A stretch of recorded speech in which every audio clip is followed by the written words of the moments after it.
Hoje eu vou gravar aqui a segunda parte da aula de reações de hipersensibilidade mediadas por linfócitos T. Quem não assistiu a parte A, então assista antes de vir para essa.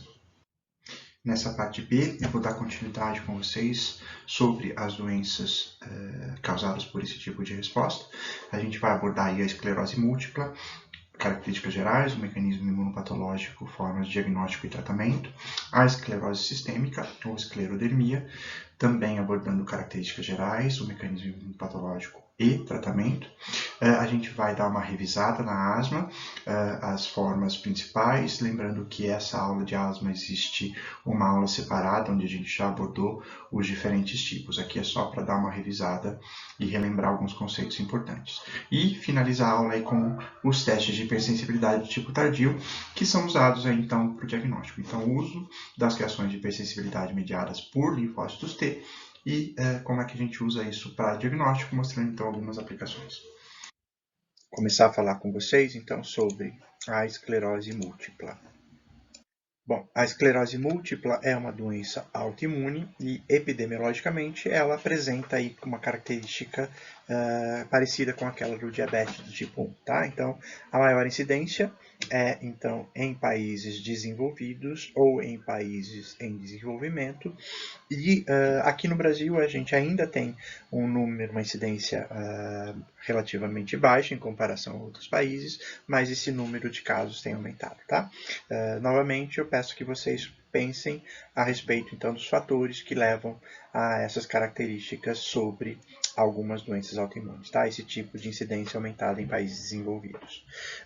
Uma outra característica da esclerose múltipla é que ela é muito mais frequente em mulheres do que em homens. Isso também é parecido com o que ocorre em outras doenças autoimunes, tá? E, normalmente, ela afeta aí mulheres, também homens, mas mulheres, em idade aí, a partir da entre a segunda e quarta década de vida. Então, entre 20 e 40 anos é onde eu tenho o maior número de casos aí de início dos sintomas.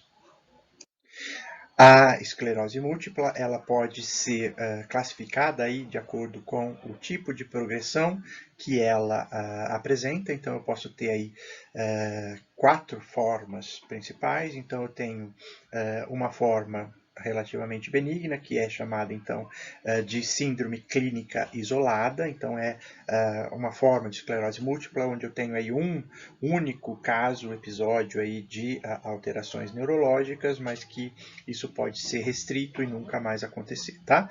É relativamente raro esse tipo de alteração, mas pode acontecer um surto único e nunca mais eu ter a sintomatologia, tá? A outra forma, aqui é a mais frequente, é a que é chamada de surto-remissão. Por que ela tem esse nome? Porque ela é caracterizada, então, pelo aparecimento de sintomas. Então, o indivíduo apresenta lá um sintoma, esse sintoma regride espontaneamente, sem tratamento. Depois de um tempo, ela tem uma outra crise, um outro surto com um outro sintoma, uma nova remissão, um outro sintoma, uma nova crise, uma nova remissão e assim por diante, tá?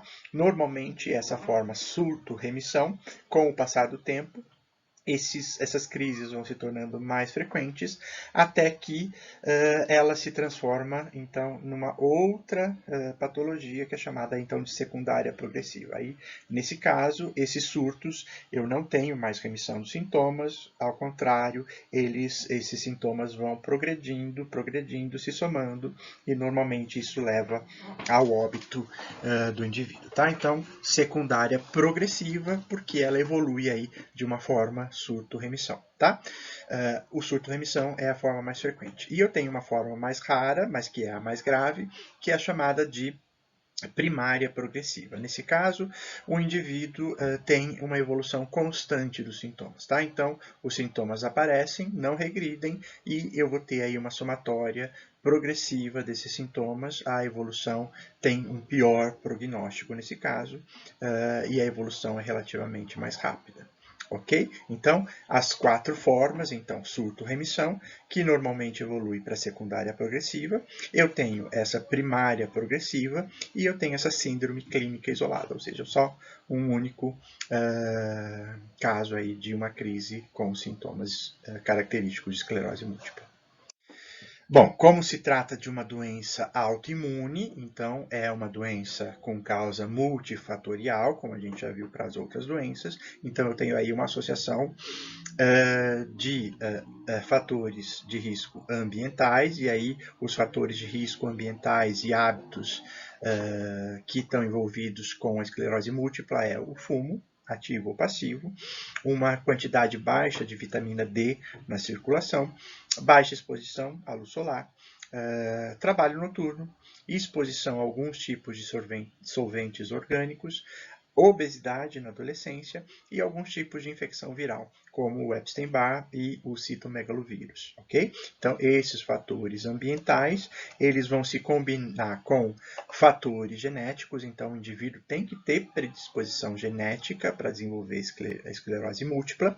Eu tenho mais de 200 genes já descritos associados com o desenvolvimento de esclerose múltipla, mas os mais importantes seriam aí alguns alelos de HLA, então alelos de MHC, principalmente MHC de classe 2, alguns polimorfismos em genes de citocinas ou de receptores de citocinas, então polimorfismo de L2 ou do receptor da IL-17 e alterações aí no citocromo P24A1, que é responsável aí pela metabolização de vitamina D, tá? Então, hábitos e ambiente se associam aos genes e mesmo assim eu tenho que ter aí alterações no sistema imunológico que vão envolver aí a quebra de tolerância central, então eu tenho que ter clones T autorreativos e esses clones T autorreativos vão ter que, então, ser ativados e para isso eu tenho que ter quebra de tolerância periférica, tá? Então, aí, de novo, a associação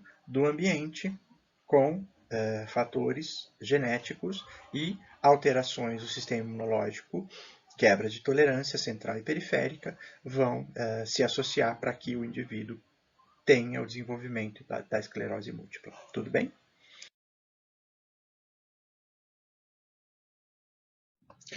Bom, como é que é o mecanismo imunopatológico que leva então às lesões do sistema nervoso central, ao processo aí de perda da bainha de mielina nos axônios dos neurônios e que leva então aos sintomas e às lesões aí do sistema nervoso central.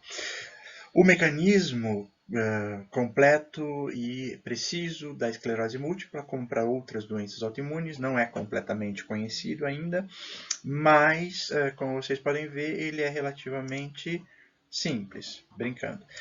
Ele é complexo, então ele envolve inicialmente lá uma predisposição genética, um mecanismo de disparo que pode estar associado lá com a infecção, que pode estar associado aí com a exposição a poluentes, que pode estar associado aí com algum outro fator que vai levar à quebra de tolerância do sistema imunológico. Tá? Eu tenho que ter um clone autorreativo que reconhece esses peptídeos derivados das proteínas de mielina e quebra de tolerância periférica, tá? Que provavelmente é feita por esses mecanismos de disparo.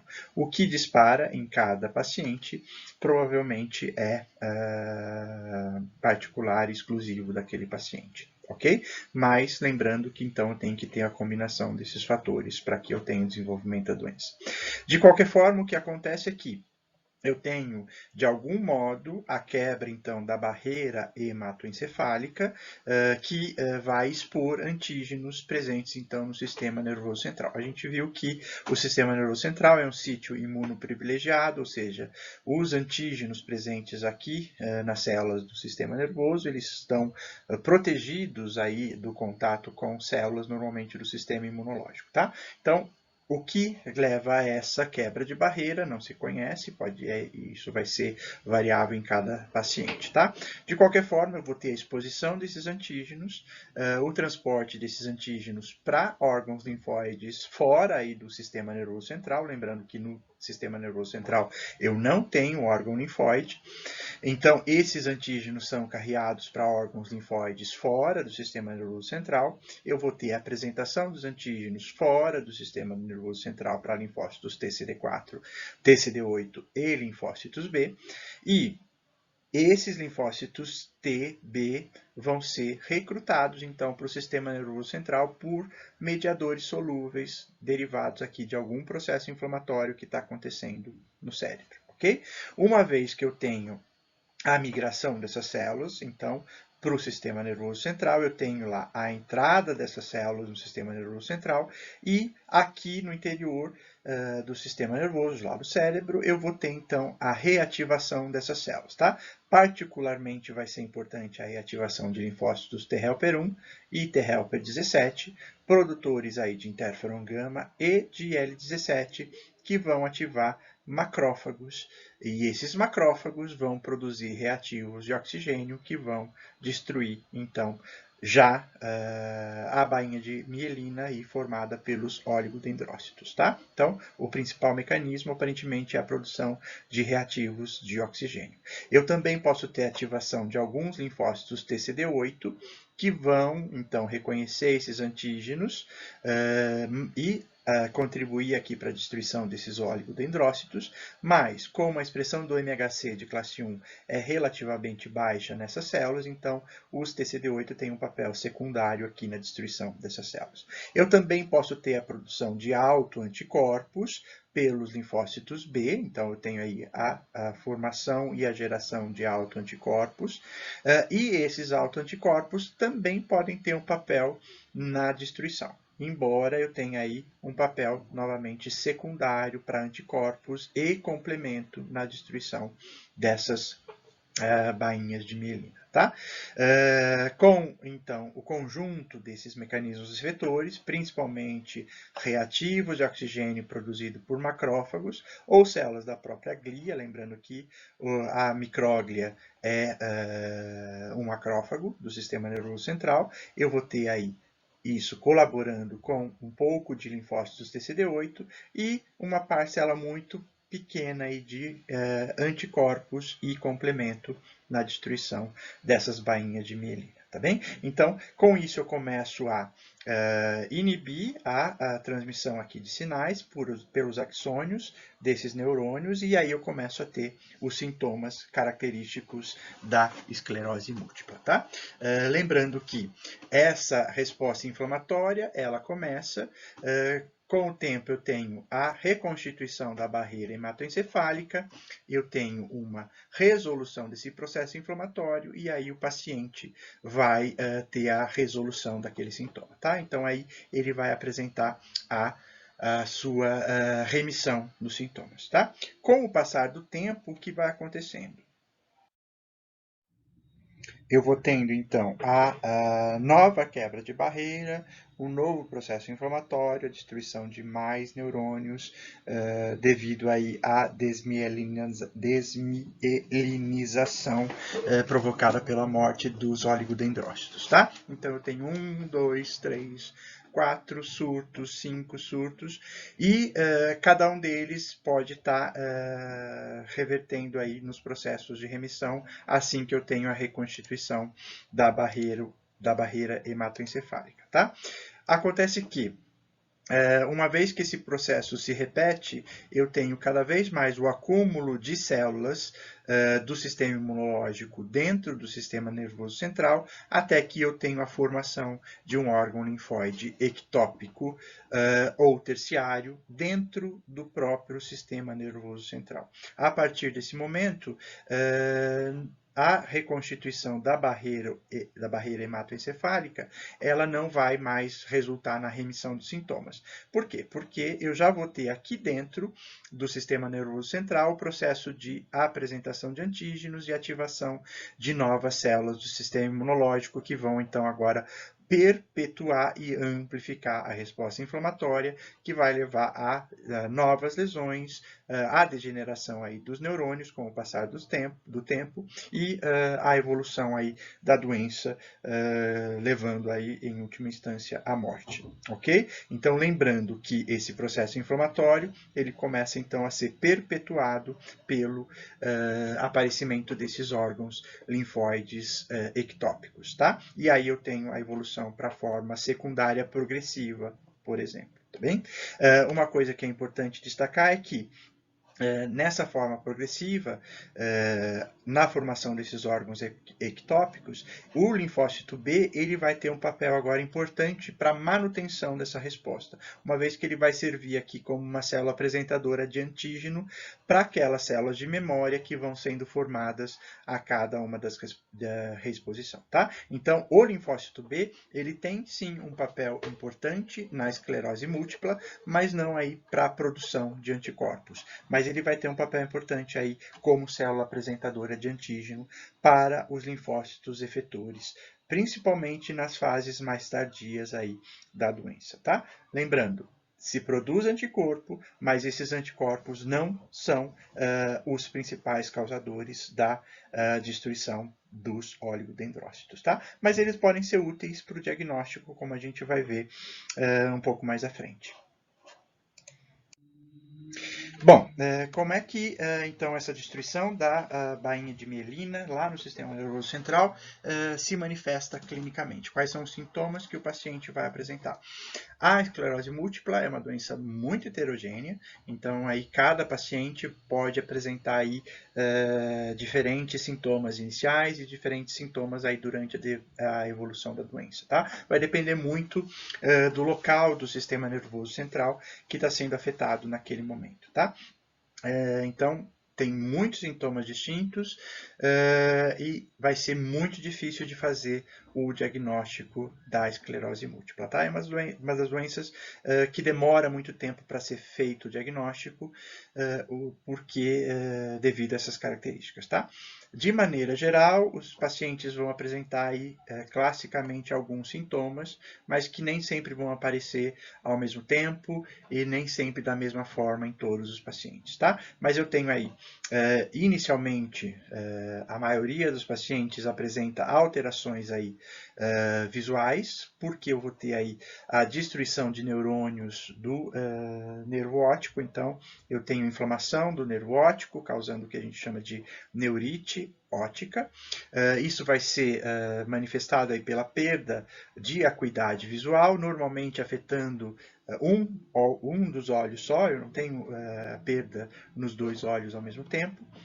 Eu também posso ter aí dor no fundo dos olhos, que vai piorar com o movimento aí dos olhos. Pode ter-se a perda de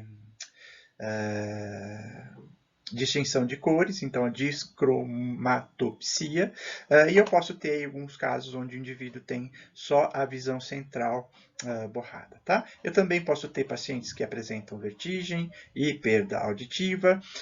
Normalmente eu tenho perda de sensibilidade, então isso pode estar mais frequente em membros, também em tronco, mas é mais comum aparecer em membros. Perda de sensibilidade facial. Normalmente essa perda de sensibilidade é assimétrica.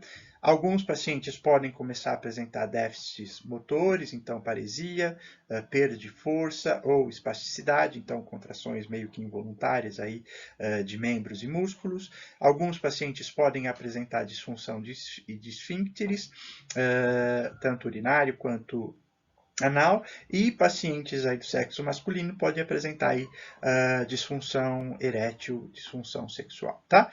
De novo, esses sintomas nem sempre aparecem ao mesmo tempo, nem sempre aparecem em todos os pacientes. Outra característica é que naquela forma surto-remissão, os sintomas eles aparecem, duram aí um tempo, aí às vezes semanas, algumas vezes alguns meses, mas eles normalmente regridem espontaneamente, tá? E depois de um tempo, o paciente pode manifestar o mesmo sintoma ou, normalmente, ele vai manifestar um sintoma diferente, porque aí uma outra área do sistema nervoso está sendo afetada, ok? Isso, inclusive, é um dos critérios aí que é utilizado para o diagnóstico, tá?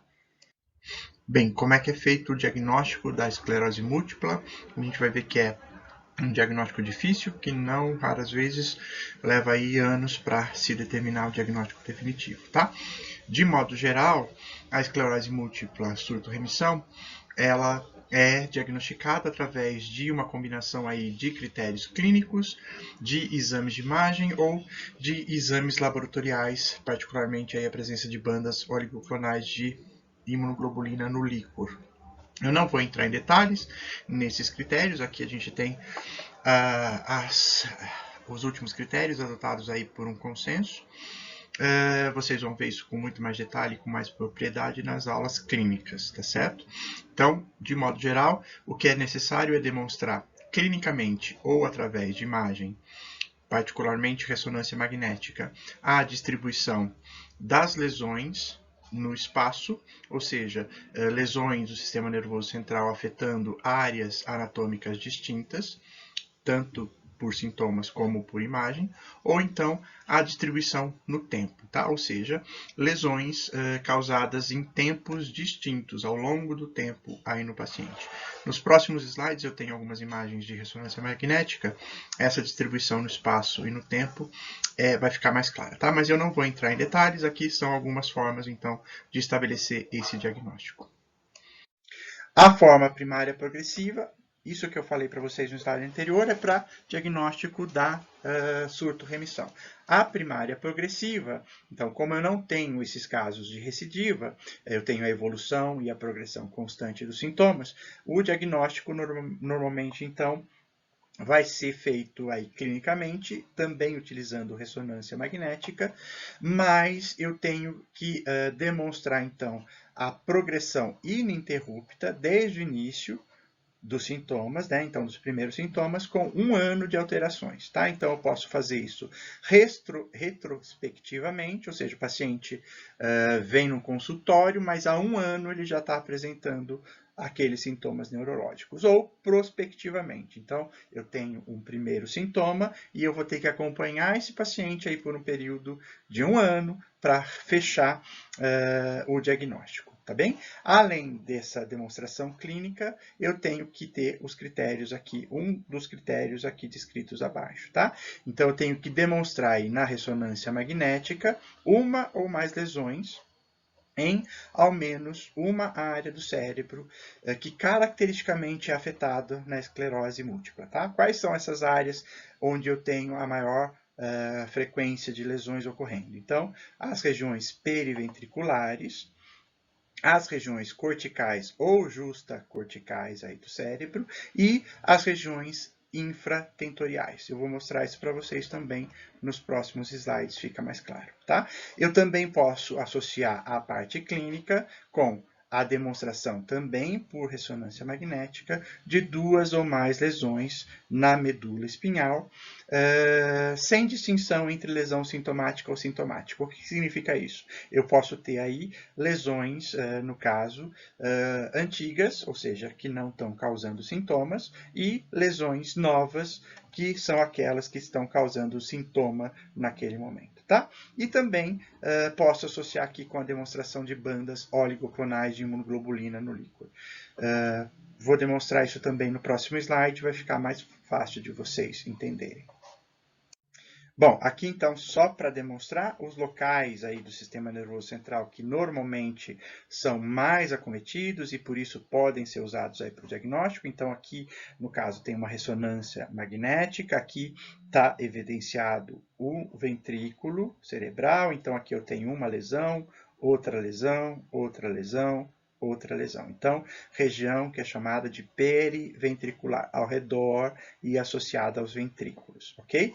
Eu posso ter também lesões próximas ao córtex cerebral, então aqui eu tenho uma lesão, aqui eu tenho outra lesão, então região justa cortical. Eu posso ter lesões na medula espinhal, então aqui eu tenho uma lesão, aqui essa partezinha mais branca, na medula espinhal do paciente, ou então eu posso ter lesões infratentoriais, então naquela região ali do cerebelo que fica logo abaixo do lobo occipital, tá? Então, lesões aqui no caso infratentoriais, tá? Isso aqui é só para lembrar para vocês da anatomia, que a anatomia às vezes é importante em algumas situações. Brincadeira, a anatomia é bastante importante. Aqui, talvez fique mais fácil para vocês entenderem aquela distribuição no espaço e a distribuição no tempo. Então, aqui também ressonâncias magnéticas de paciente com esclerose múltipla, mostrando então lesões em áreas anatômicas distintas no mesmo paciente. Então, aqui, de novo, região periventricular, região justa cortical, infratentorial e aqui na medula espinhal. Então, eu tenho que observar no mesmo paciente lesões distintas em locais anatômicos distintos. E preferencialmente nessas regiões que são as mais importantes aí para a definição do diagnóstico. Então, distribuição no espaço. A distribuição no tempo, o que seria? Eu fazer demonstrar que no paciente eu tenho lesões que ocorreram em tempos distintos, tá? Então, com intervalo de tempo distinto. Então, como é que eu posso demonstrar isso? Eu posso demonstrar isso através do uso de um contraste, então, com gadolínio. Então, o gadolínio, quando ele é injetado no paciente, ele vai marcar preferencialmente as áreas onde está ocorrendo inflamação. Então, aqui eu tenho uma ressonância magnética de um paciente sem o gadolínio. Então, aqui eu tenho uma lesão, outra lesão periventricular. Nesse caso aqui, eu não sei se ela é uma lesão sintomática ou assintomática, ou seja, uma lesão ativa ou uma lesão passada, tá? Quando eu injeto o gadolínio, ela vai marcar preferencialmente as áreas de lesão ativa. Então, aqui no caso, não está muito fácil de ver, mas essa bolinha aqui é onde eu estou tendo a captação do gadolínio, enquanto que as outras lesões, ó, elas estão apagadas. Então, nesse caso, eu tenho uma lesão ativa, marcada com gadolínio, e as outras lesões que eu tinha aqui anteriormente, elas estão inativas. Ou seja, essa aqui está acontecendo nesse momento, essas outras duas aconteceram no passado, tá? Eu também posso demonstrar essa distribuição no tempo se eu faço uma série de ressonâncias no mesmo paciente, tá? Então, em tempos diferentes, aí mesmo sem o uso do gadolínio, tá? Então, aqui, por exemplo, uma ressonância feita, por exemplo, há 5 meses atrás, onde tinha aqui 2 lesões, e aí uma lesão feita hoje, as 2 mesmas lesões, mas o aparecimento aqui de uma terceira lesão, tá? Então, distribuição aqui no tempo. E aqui, só para mostrar que ela realmente está ativa, novamente a marcação aí com o galho, mostrando que essa lesão aqui, ó, essa lesão nova, é a que está captando o galho nesse momento, ou seja, o gadolínio, desculpa, não é galho, gadolínio, marcação com gadolínio, mostrando que essa lesão é a que está ativa, ok? Além disso, eu posso usar aí a presença do que é chamado de bandas oligoclonais no líquido céfalo-raquidiano do paciente. O que são essas bandas oligoclonais? Vocês devem ter visto lá na bioquímica que nos líquidos biológicos, então isso é feito normalmente no plasma sanguíneo, quando eu faço uma eletroforese de proteínas, com imobilização isoelétrica, o que acontece é que eu separo as diferentes frações de proteínas plasmáticas em bandas, que podem ser observadas, então, numa eletroforese, tá? Vocês devem ter visto, então, que eu tenho lá a formação de uma banda que é o que representa a albumina, uma outra banda que é o que é chamado de alfa-globulina, do tipo 1, alfa-globulina do tipo 2, as beta-globulinas, B1 e B2, e eu tenho aqui na região aqui mais distante, uma região que é chamada de região das gama-globulinas, tá? Então, essas gama-globulinas, na verdade, normalmente elas não formam uma banda única como as outras proteínas, porque elas são, na verdade, uma mistura de proteínas com pesos e pontos isoelétricos distintos, tá? Particularmente nessa região é que se concentram os anticorpos da classe IgG.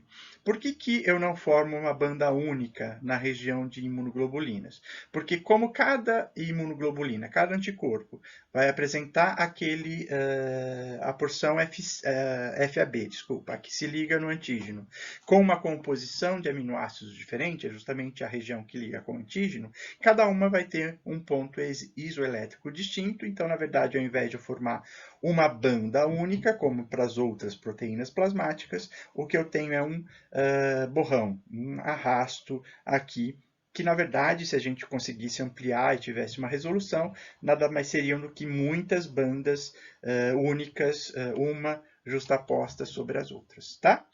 Então, normalmente, como no indivíduo normal, eu não tenho imunoglobulinas no líquor, o que acontece aqui, ó, só para comparar, um indivíduo saudável, quando eu faço eletroforese do líquor, eu não tenho, ou praticamente não é para aparecer, nenhuma, nem o borrão e nem bandas aqui na região de imunoglobulinas, tá? Aqui só para comparar, ó, a mesma eletroforese do mesmo paciente com o plasma. Tá? Então, no plasma eu vejo imunoglobulinas, tá? As gama-globulinas. No caso de um paciente com esclerose múltipla, o que vai acontecer? O plasma vai ser igual ao de um paciente normal, mas lá no líquor eu vou ter o aparecimento aqui na região das gama-globulinas, bandas únicas que são visíveis. Isso é chamado então de banda oligoclonal. Por que elas aparecem? Primeiro, porque eu estou tendo produção de anticorpos, que a gente chama anticorpos intratecais, ou seja, dentro ali do espaço banhado pelo líquor. E, além disso, esses anticorpos, como eles são direcionados contra antígenos específicos, eles vão apresentar aquelas regiões FAB iguais, ou com pouca variação. Tá certo? Então, esses anticorpos em grande quantidade, com a mesma sequência de aminoácidos, quando se faz eletroforese, migram para a mesma região e aí eu tenho a formação dessas bandas, tá? Oligoclonais, porque são poucas bandas formadas por poucos clones de linfócitos B produtores desses anticorpos, tá? Então, quando eu tenho a detecção de bandas oligoclonais num líquor de um paciente com suspeita de esclerose múltipla, isso aqui vai ajudar no diagnóstico. De novo, esses anticorpos aparentemente não têm um papel importante na destruição do tecido nervoso, mas aqui eles vão ser úteis para compor o diagnóstico junto com aquelas outras características que eu mostrei para vocês nos slides anteriores, ok? Bom, gente, só para finalizar a esclerose múltipla, então como é que é feito o tratamento? Não vou ficar entrando em muitos detalhes, discutir tudo em detalhes, mas o tratamento ele é feito então, com o uso de alguns anti-inflamatórios, podem ser usados glicocorticosteroides sistêmicos, mas não são muito eficientes. Eu posso usar aí algumas outras drogas. As primeiras drogas mais específicas a serem usadas foi o interferon beta, uma outra droga que é o acetato de glatiramer, que nada mais é do que um conjunto aí de aminoácidos que vão competir com a ligação dos peptídeos derivados de bainha de mielina, e com isso eu tenho uma diminuição da resposta imunológica. Eu tenho aí, mais atualmente, o uso de uma droga que é chamada de droga modificadora de curso de doença, que é a teriflunomida, que é um inibidor da síntese de nucleotídeos e com isso inibe a proliferação de linfócitos T, principalmente. Eu posso usar anticorpos monoclonais contra linfócitos B, então os mais usados aí são o alemtuzumab e o ocrelizumab. Lembrando, não é para parar a produção dos anticorpos, mas é para parar aquela apresentação do antígeno que os linfócitos B fazem nas doenças mais tardias, tá? Eu tenho o uso aí do fingolimod, que é aquele inibidor da esfingosina 1-fosfato, que a gente já mencionou isso para vocês, que é aquela substância que regula a entrada e saída de linfócitos dos órgãos linfóides. Eu tenho o uso de um outro anticorpo monoclonal, que é o natalizumab. É um anticorpo que bloqueia a migração de células, então, para o sistema nervoso central. A gente já mencionou isso aqui para vocês, lá na doença de Crohn, então, é um daqueles anticorpos que bloqueiam integrinas, a alfa-4, beta-7 integrina.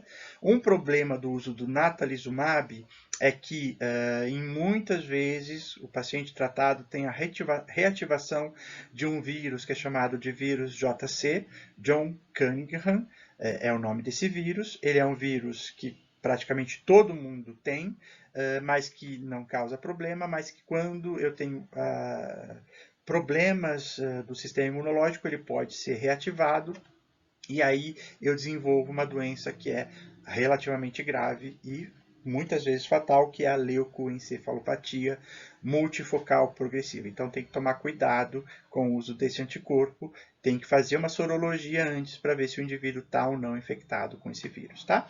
Vocês vão ver toda essa parte de diagnóstico e de tratamento da esclerose múltipla em outras disciplinas, então não se preocupem muito com elas hoje, tá? Eu mencionei porque faz parte aí da aula, mas provavelmente vocês vão ver novamente com muito mais propriedade e profundidade nas disciplinas clínicas, ok? Se preocupem mais com a parte da imunopatologia aí agora, tudo bem? Falar agora de uma outra doença, que também tem o nome esclerose, só que agora esclerose sistêmica.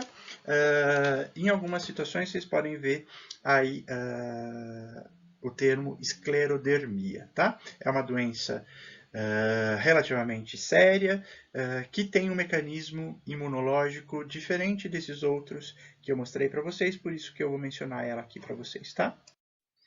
Bom, a esclerose sistêmica, ela tem uma incidência muito menor do que as outras doenças que a gente viu hoje, então depende muito aí do país, então ela pode variar aí de menos de 10 até 400, 500 casos por milhão de habitantes por ano.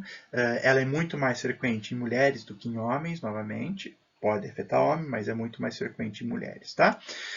Ela é uma doença, de novo, de caráter heterogêneo, em relação aqui tanto ao acometimento de tecidos quanto ao tipo de progressão. Mas, invariavelmente, ela é caracterizada aí pela fibrose de tecidos, particularmente aí de pele, mas também de tecidos e das regiões perivasculares, tá? O que vai levar a complicações bastante graves, tá? Ela pode ser classificada aí em três grupos principais. Existe a esclerose sistêmica cutânea limitada. Algumas vezes vocês vão ver essa doença também sendo chamada de CREST.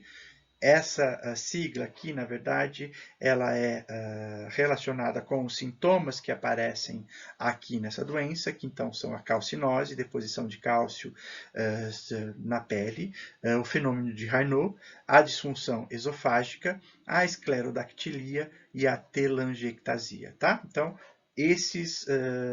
essas iniciais aqui dessas doenças em inglês é que dão esse nome de CREST para essa doença. Ela é caracterizada aqui pela fibrose de pele, predominantemente distal, ou seja, basicamente de mãos. Esclerodactilia, vocês vão ver o que significa isso, é espessamento aí da pele dos dedos, basicamente. A telangiectasia, que é então a dilatação de vasos capilares superficiais aí da pele, e a calcinose, como eu falei para vocês, é a deposição de cálcio então na pele aí do paciente. Essa forma geralmente tem uma progressão lenta, o prognóstico é relativamente bom.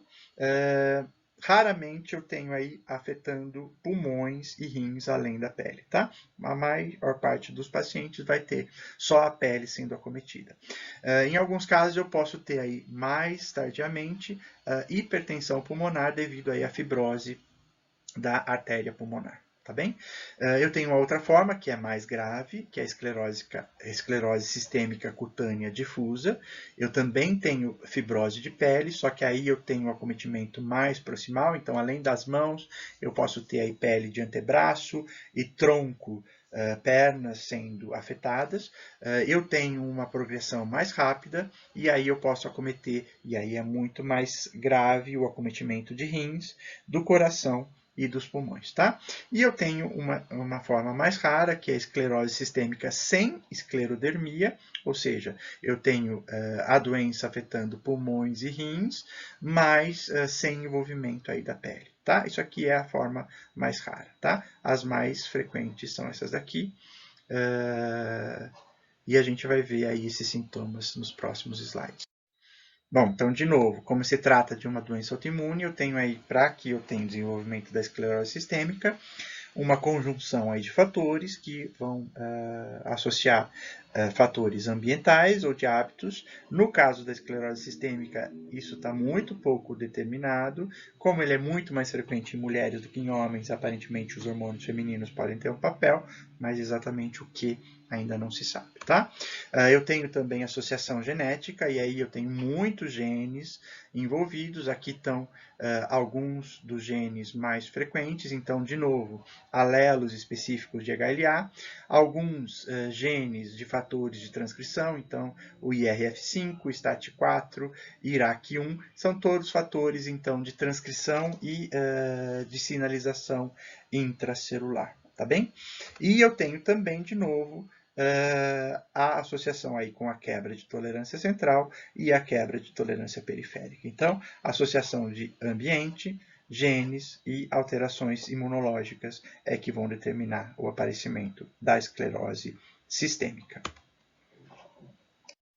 Como é que se dá, então, a imunopatologia da esclerose sistêmica? Então, eu vou ter aqui um mecanismo de disparo, provavelmente ambiental, que vai levar a dano às células endoteliais. Então, aqui é importante, inicialmente, o dano às células endoteliais e a geração aí de uma resposta inflamatória com a produção de espécies reativas de oxigênio, tá? Então, eu vou ter aí, inicialmente, um estresse oxidativo baixo e transiente, que vai começar a afetar as células endoteliais, tá? Vai começar a levar à apoptose de células endoteliais. Essa resposta inflamatória aqui inicial vai fazer com que essas células endoteliais, então, liberem DAMPs, que vão induzir aí a produção de mediadores inflamatórios, que vai, com o tempo, levando a acúmulo de células mononucleares, então de linfócitos e de monócitos ao redor aqui desses vasos, tá? Então, na estrutura da parede desses vasos. Esses leucócitos e esses linfócitos vão produzir, então, citocinas e fatores de crescimento, que vão começar a aumentar o estresse oxidativo aqui nesses vasos, tornando, então, ele persistente, tá? Então, esse estresse oxidativo e esses fatores de crescimento vão fazer com que eu comece a ter um remodelamento aqui do tecido. Esse remodelamento vai ser caracterizado pela proliferação de fibroblastos, de miofibroblastos e pela aumento na produção de matriz extracelular, tá? Então, os fibroblastos, eles começam a produzir matriz extracelular em excesso, e essa matriz celular, principalmente colágeno, começa a se depositar ao redor desses vasos, levando então à fibrose perivascular. Com o passar do tempo, esse estresse oxidativo, então, vai sendo cada vez mais amplificado, eu tenho cada vez mais deposição de colágeno ao redor desses vasos, e aí, com o passar do tempo, eu começo a ter a obstrução desses vasos, o que vai levar à hipóxia e à perda de função dos órgãos irrigados por esses vasos, tá? Inicialmente eu começo a ter problemas, então, inicialmente na pele, mas com o passar do tempo, os vasos, então lá na forma sistêmica, principalmente difusa, os vasos de vários órgãos, então particularmente aí de pulmões e de rins, começam a ter esse processo de fibrose, e aí eu vou ter hipóxia, perda de função dos órgãos irrigados por esses vasos, ok? Aqui, então, só mostrando isso que eu falei para vocês de uma outra forma. Numa primeira etapa, eu tenho lá uma lesão da célula endotelial, com a ativação dessa célula endotelial, que vai aumentar a expressão de molécula de adesão, a ativação de plaquetas. Essas células endoteliais produzem citocinas e substâncias que vão promover aqui a migração de células do sistema imunológico. Essas células do sistema imunológico vão ser ativadas e vão começar a produzir citocinas e fatores de crescimento, ok? Importante, o que é muito diferente das outras doenças autoimunes, é que, no caso da esclerose sistêmica, o tipo de linfócito que é ativado é um linfócito do tipo T helper 2, ou seja, não é aquele inflamatório clássico, é o linfócito T helper 2 que produz TGF-beta em grande quantidade, IL-13 e um pouco de interleucina 6. Essas substâncias, lembrando que, ao invés do interferon e T helper 17 que produz IL-17, que induz inflamação clássica lá, com a produção de mediadores inflamatórios, essas citocinas do T helper 2, elas vão ser responsáveis aqui agora, principalmente o TGF-beta, pela estimulação de fibroblastos, que podem se diferenciar em miofibroblastos, e que essas substâncias, devido aí a fatores de crescimento aí também produzidos pela plaqueta, principalmente o PDGF, que é um fator então de crescimento derivado de plaquetas, induz que esses fibroblastos proliferem e comecem a secretar e a depositar ali naquele tecido perivascular matriz extracelular, principalmente aí colágeno, mas aí outras proteínas de matriz extracelular. Com o tempo, então, eu tenho a fibrose perivascular que vai se espalhando aí pelo tecido até culminar na perda de função no órgão afetado, ok?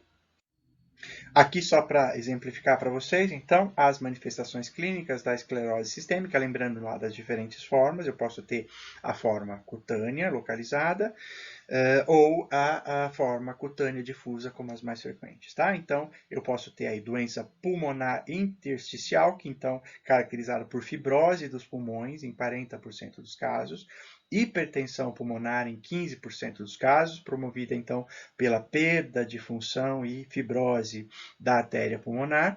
Eu posso ter alterações musculoesqueléticas, eu posso ter lesão renal por fibrose de vasos renais, eu posso ter aí complicações gastrointestinais na maior parte dos pacientes, principalmente alterações no esôfago. Então, os vasos aí do esôfago começam a ser depositado aí aquele colágeno, eu tenho a fibrose desses vasos, o que vai comprometer aí o funcionamento do esôfago. Isso vai ser caracterizado aí por refluxo, muitas vezes dificuldade de deglutição aí no paciente, tá? E o que é mais característico, e é por isso que muitas vezes ela também é chamada de esclerodermia, é que eu tenho aí a fibrose de vasos de pele, principalmente, pelo menos o início aí dos sintomas, que vão levar então à fibrose aí do epitélio, tá? E aí então eu vou ter fibrose de pele em mais de 90% dos casos, o fenômeno de Raynaud, que eu vou mostrar para vocês o que é daqui a pouco no próximo slide, a calcinose, então eu tenho depósito, além de depósito de colágeno, eu posso ter depósito de cristais de cálcio aí sobre o epitélio, e não só aqui nas mãos, mas por todo o epitélio, formando nódulos, o que pode provocar em algumas situações úlceras. Eu posso ter úlceras, então, devido aqui à hipóxia, à isquemia, então necrose devido à isquemia, pela perda de função desses vasos, e a telangiectasia, que seria então a dilatação dos vasos capilares, aí com a forma de tentar compensar a constrição de arteríolas aí mais interna do corpo, ok? Então, esses sintomas aqui são os mais clássicos. Nos próximos slides tem exemplos desses sintomas para vocês. Bom, o diagnóstico da esclerose sistêmica, ela é também complexa.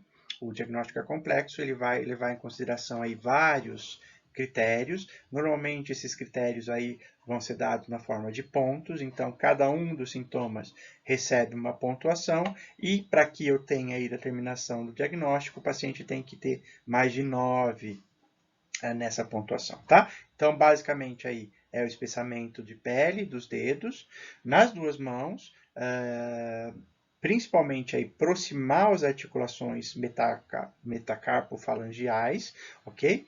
Eu posso ter espessamento de pele dos dedos também, mas aí mais nas articulações metacarpofalangeais, aí uma pontuação menor. Eu posso ter lesões nas pontas dos dedos, isso pode ser uma lesão ativa, então na forma de úlcera, ou lesões prévias, e isso vai aparecer na forma de cicatrizes. Eu posso ter envolvimento pulmonar com a doença intersticial pulmonar ou hipertensão pulmonar, o fenômeno de Raynaud, a telangiectasia, alterações de unhas e cutículas e a presença aí de autoanticorpos, tá? Principalmente alguns anticorpos específicos e que são mais específicos, então, da esclerose sistêmica, tá? Cada um desses sintomas ou achados vai receber uma pontuação e para que o paciente seja diagnosticado com esclerose sistêmica, ele tem que somar aí mais de 9 nesses pontos. Aqui o fenômeno de Raynaud, ele é muito característico da esclerose sistêmica, mas ele não é único, então ele aparece em outras doenças. A gente já viu isso, por exemplo, lá no lúpus. Ele pode aparecer sozinho, então é o fenômeno de Raynaud primário. Na esclerose sistêmica, ele é o fenômeno de Raynaud secundário, ou seja, ele está associado a uma outra doença, tá?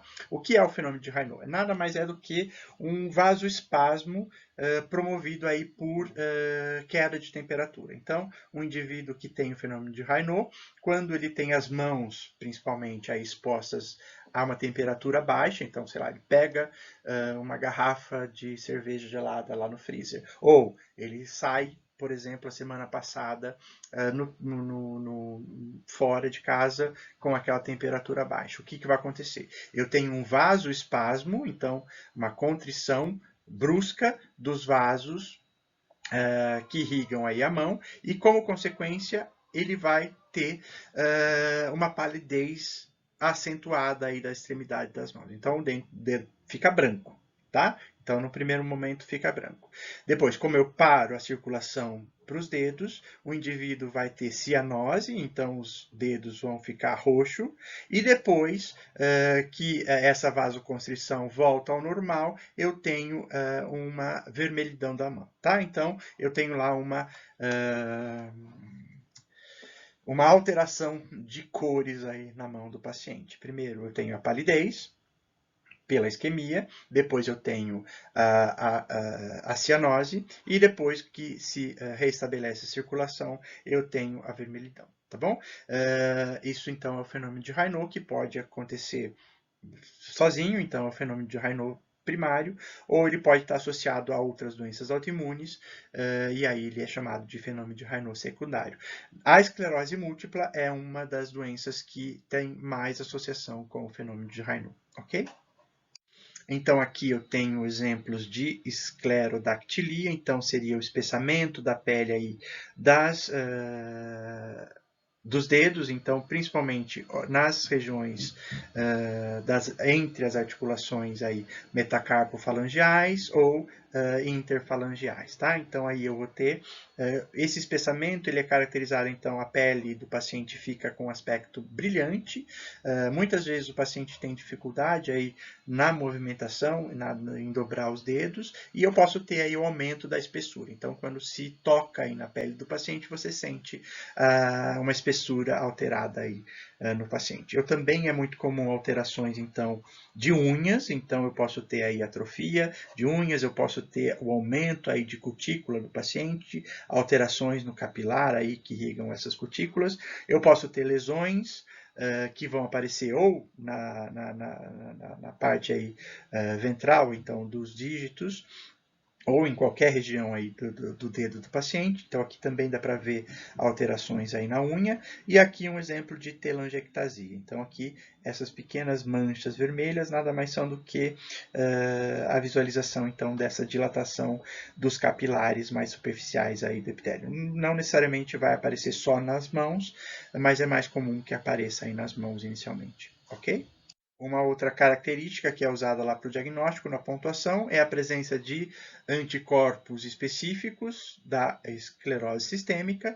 Isso é determinado normalmente por um teste que a Zuleika já mencionou para vocês, que é o fator antinúcleo, que é feito aí por uma imunofluorescência, e nessa imunofluorescência as células são marcadas com padrões distintos, que vai depender aí do local onde se deposita o anticorpo, tá? Então, no caso da esclerose sistêmica, o padrão que vai estar mais associado é o que é chamado de nuclear pontilhado, porque as células que são usadas para a imunofluorescência ficam com o núcleo marcados nessa forma de pontos, ok? Eu também posso ter um outro padrão, que é chamado de nucleolar homogêneo, onde o nucléolo das células é marcado, e eu posso ter um outro padrão que é chamado de anticentrômero, que aí eu tenho a marcação aí de proteínas que compõem o centrômero da célula, tá? Então, cada um desses padrões normalmente está associado com anticorpos que reconhecem proteínas distintas.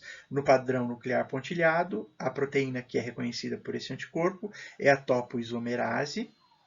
No nucleolar homogêneo é a RNA polimerase e no padrão anticentrômero, proteínas de centrômero, ok? Esses padrões são importantes para a determinação de várias doenças autoimunes. No caso da esclerose sistêmica, esses são os padrões mais associados, ok? Aqui só para mostrar para vocês, lembrar aqui os componentes e os mecanismos imunopatológicos da asma, lembrando que tanto na asma T2 como na não T2, alérgica, não alérgica, eu tenho um componente de hipersensibilidade mediado por linfócitos, tá? Ou seja, do tipo 4, que não depende aí de anticorpos, tá? A gente tem uma aula específica para asma, eu não vou ficar entrando aqui em detalhes, então depois, quem tiver dúvidas, retorne a aula para relembrar esses aspectos imunopatológicos. Aqui eu vou comentar com vocês a asma T2 e a não T2, a eosinofílica e a neutrofílica, que são as mais bem compreendidas, tá? E as mais importantes.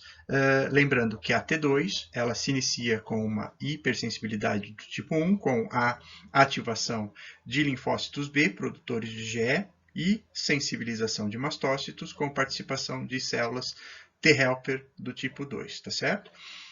Uma vez que esses mastócitos são ativados pela reexposição aos alérgenos, eu tenho lá a atração, a liberação dos mediadores inflamatórios, que vão dar aqueles efeitos imediatos, mas também a atração de eosinófilos que começam a infiltrar esse tecido, tá certo? O que vai ser, então, responsável pela fase tardia da reação. Na asma não T2, na neutrofílica, eu não tenho lá aquela participação dos alérgenos, e sim de irritantes, poluentes e patógenos, a ativação inicial já direta de T helper 17 e de T helper 1, que vão atrair aqui para o local os neutrófilos. Então, aqui nessa fase tardia, tanto da asma eosinofílica quanto na neutrofílica, que a gente tem a hipersensibilidade do tipo 4, tá? Então, eosinófilos atraídos aí pela degranulação de mastócitos, ou os neutrófilos atraídos aí pelas citocinas inflamatórias de T helper 17 e T helper 1 vão aqui para o local, e com o passar do tempo, a produção aí das enzimas proteolíticas, daqueles fatores de crescimento, começam então a remodelar aqui todo o tecido com a proliferação, então hiperplasia de células musculares lisas, alterações aqui no número de células caliciformes e aumento de produção de muco, tá certo? O que vai resultar na hiperresponsividade aqui do tecido, tudo bem? Provocado aqui pela contração e diminuição da luz aí dos brônquios. De novo, quem tiver dúvidas sobre esses mecanismos, a gente tem a aula específica de asma gravada aí no YouTube. Depois eu deixo o link aí na descrição do vídeo. Bom, e finalmente aqui eu quero falar com vocês do uso das reações então de hipersensibilidade mediadas por linfócitos T ou do tipo tardio para o diagnóstico, tá? É o que a gente chama de HTTs. A gente já viu isso em algumas outras aulas, vou explicar aqui então um pouco mais detalhado para vocês. Então, os testes de hipersensibilidade do tipo tardio, elas são usadas normalmente ou para avaliar a exposição prévia, ou seja, a memória a agentes patogênicos. A gente já viu isso lá na microbiologia com o uso do PPD, do teste de PPD ou Mantoux, para auxiliar aí no diagnóstico de tuberculose, que indica então exposição prévia ao Mycobacterium tuberculosis. Eu posso usar, por exemplo, um outro preparado antigênico chamado de lepromina ou reação de Matsuda, que é usado aí para avaliar a resposta na hanseníase. Então, antígeno derivado do Mycobacterium lepre. Eu posso ter uma outra reação, que é chamada de reação de Montenegro, que é usada aí auxiliar para o diagnóstico de leishmaniose. Eu vou usar o antígeno derivado, então, de leishmania. Eu posso usar os testes de hipersensibilidade do tipo tardio, não para diagnóstico de infecções, mas para avaliar o status da resposta imunológica mediada por linfócitos T. Então, eu uso isso como auxiliar para o diagnóstico de imunodeficiências. Eu já mencionei isso para vocês na aula de imunodeficiências. Então, como eu estou querendo ver uma resposta mediada por linfócitos T, eu vou usar um antígeno comum, ou seja, um antígeno que eu sei que todo mundo já entrou em contato. Então, eu posso usar, por exemplo, um antígeno extraído de Cândida, um antígeno extraído de Trichofiton, que é aquele dermatófito que a gente viu na microbiologia. Como todo mundo já teve contato com esses fungos, então, quando eu injeto o antígeno no paciente, eu vou ter que ter necessariamente uma resposta positiva, ok? Então, eu só tenho uma resposta negativa se eu tiver algum defeito de linfócitos T. Então, por isso que eu uso isso aqui para avaliar a resposta mediada por linfócitos T em imunodeficiências. Em algumas situações, eu posso usar os testes de hipersensibilidade do tipo tardio também para inquéritos epidemiológicos. Por exemplo, se eu quero saber se naquela área eu estou tendo exposição a algum tipo de patógeno, tá? Mesmo que o paciente não manifeste os sintomas, tá? Então, por exemplo, eu quero saber se naquela área eu tenho endemia para coccidioides, para histoplasma capsulatum. Então, eu injeto nas pessoas antígenos derivados desses patógenos e vejo, então, se eles têm ou não memória imunológica contra aqueles patógenos. Um teste positivo vai indicar, então, que naquela região está circulando aquele patógeno. Como é que esse teste é feito? Então, é injetado subcutaneamente. Então, lá com uma agulhinha de insulina, eu injeto uma preparação com um antígeno específico. Esse antígeno específico ele vai ser capturado por células residentes, vai ser apresentado lá no linfonodo para células de memória. As células de memória vão ser atraídas para esse local, vão causar uma resposta inflamatória, o que vai levar a um acúmulo, então, e um infiltrado de células inflamatórias junto com macrófagos e monócitos, tá? Isso vai formar, então, aquela induração características da resposta de hipersensibilidade do tipo tardio. Tudo bem? Depois de 24 e 72 horas, então, é que normalmente essa induração acontece, tá? Por isso que ela é chamada do tipo tardio, porque ela demora esse tempo para eu ter a reação acontecendo, tá? Porque eu tenho que ter o tempo de levar o antígeno para o linfonodo, ativar a célula de memória e essa célula de memória voltar para o local e causar a reação inflamatória. A leitura, então, é feita basicamente pela mensuração da enduração que é formada aí no local da aplicação, tá? Então, aí eu vou ter um padrão, então isso pode variar para o tipo de antígeno, para o tipo de patógeno que eu estou usando. Então, se eu tiver, às vezes, mais que 5 milímetros, às vezes eu tenho que ter mais que 1 milímetro de induração para considerar uma reação positiva, tá? Mas, de qualquer forma, eu vou medir essa induração, então, o diâmetro dessa induração, e aí eu vou ter um resultado positivo ou negativo, dependendo de cada caso, ok? E agora, finalmente, para finalizar a aula, eu tenho aqui aquela tabela que a gente já mostrou para vocês em outras aulas, com a comparação dos 4 tipos de hipersensibilidade, tá? Então, hoje a gente viu a hipersensibilidade mediada por linfócitos T, ou tipo 4, onde eu não tenho participação de anticorpos. Os antígenos podem ser células ou solúveis, e os mediadores imunológicos é basicamente linfócitos TCD4 produzindo citocinas, TCD8 às vezes sendo o mediador citotóxico, tá? O tempo aqui está relacionado, então, basicamente ao teste de hipersensibilidade tipo tardio, então tem que ter 24 horas ou mais após o contato com o antígeno que eu já me expus anteriormente para desenvolver aí a lesão. Tá aí o exemplo: diabetes tipo 1, dermatite de contato, esclerose múltipla, esclerose sistêmica, asma não atópica, asma não alérgica, por exemplo, são exemplos típicos de hipersensibilidade do tipo 4. Ok?